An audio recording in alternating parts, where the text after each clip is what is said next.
I mean, come on, just check out that lusciousness. This is one creamy, cheesy carbonara, my friends. This is my udon carbonara.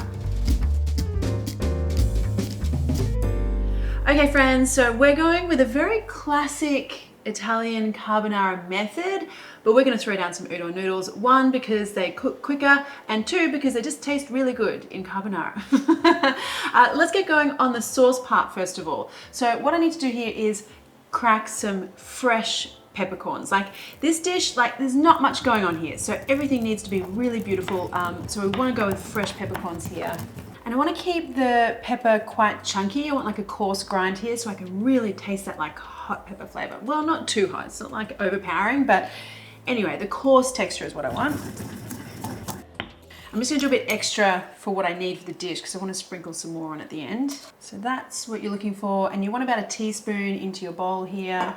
Now into that bowl with the pepper, I want to add some eggs. So we're going 3 whole eggs here, and then I think the real secret to like a really creamy carbonara, because of course with the traditional method you don't add any cream. The creaminess comes from the eggs and the emulsion and the fats and all the things that happen in the pan a bit later on. But to really kind of amp up the richness or the lusciousness, I'm going to add 2 extra egg yolks only.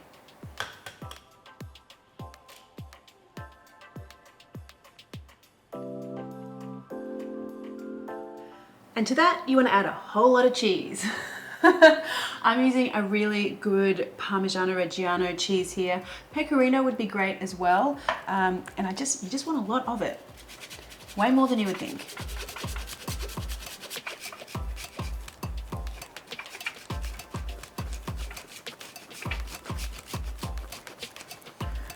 Oh, my arm's getting sore.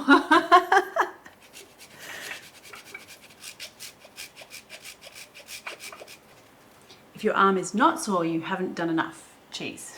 That is. Okay, so once you have your huge mountain of cheese and you are like out of breath from grating cheese, you just want to give that a bit of a whisk.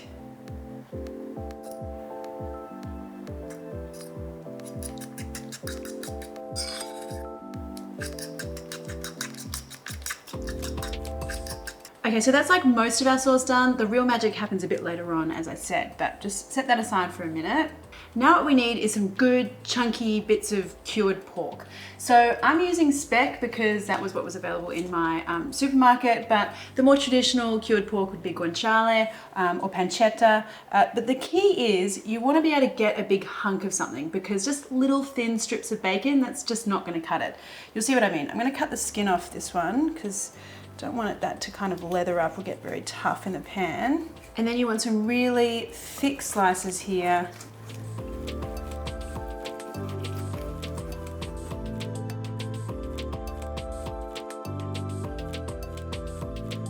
And then some really thick battens of pork.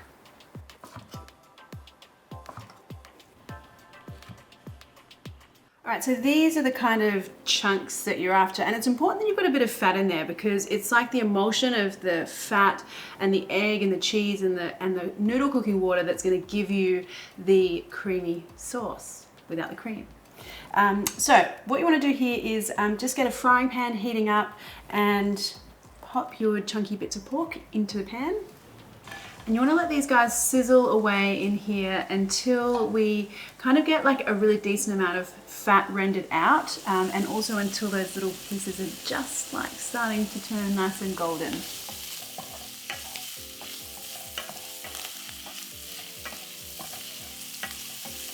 So once your cured pork is looking a little bit like this and you've got kind of like an obscene amount of fat in the bottom of the pan there, that's when you know you're good. Oh, and just as an aside, if your cured pork it was really lean and you don't have much of that fat, just add a little bit of olive oil in there. So that is ready to go. Just leave that just keeping warm, you know, turn the heat off, but just leave it there. Now we're gonna cook our noodles. So I've got some boiling water here. Now, the worst thing we could do right now is overcook our noodles. And I'm using these packet udon noodles because they're just really good to keep in the pantry and they take 60 seconds to heat up and get ready to go. So I just leave them in for like 30. Don't cook them too long at all. Just pull them out, and when that water's really boiling, just pop it in.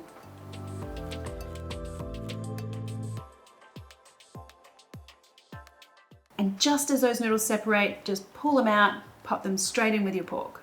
Now while everything's still warm in here, I don't have the heat on, so leave the heat off. I'm gonna pour in my eggs.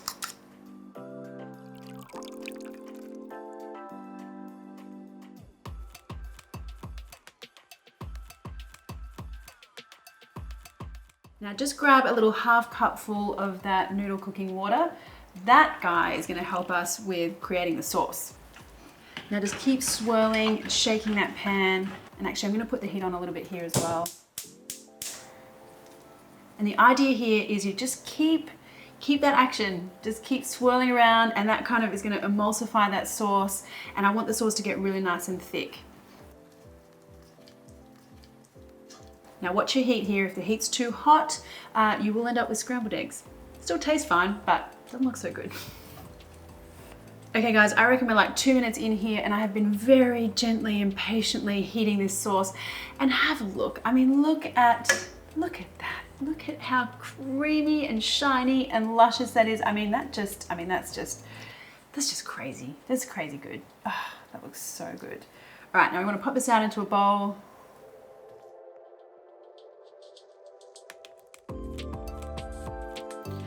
And just a little extra sprinkling of black pepper here. And there you go, friends. Udon carbonara, the cheesiest, creamiest thing you'll eat all year. Let's get in here. Oh, wow, this looks so creamy and lush. Oh, look at that. Wow.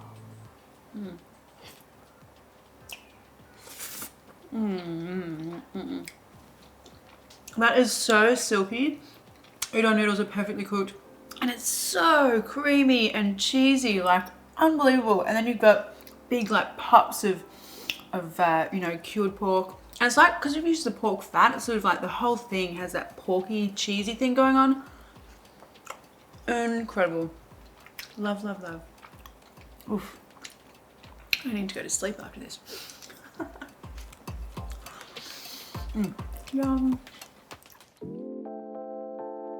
If you've got any comments or questions, pop them below. And if you enjoyed the video, why not hit that subscribe button plus the little bell one, and that way you'll get notified every time I release a new video. Thanks guys.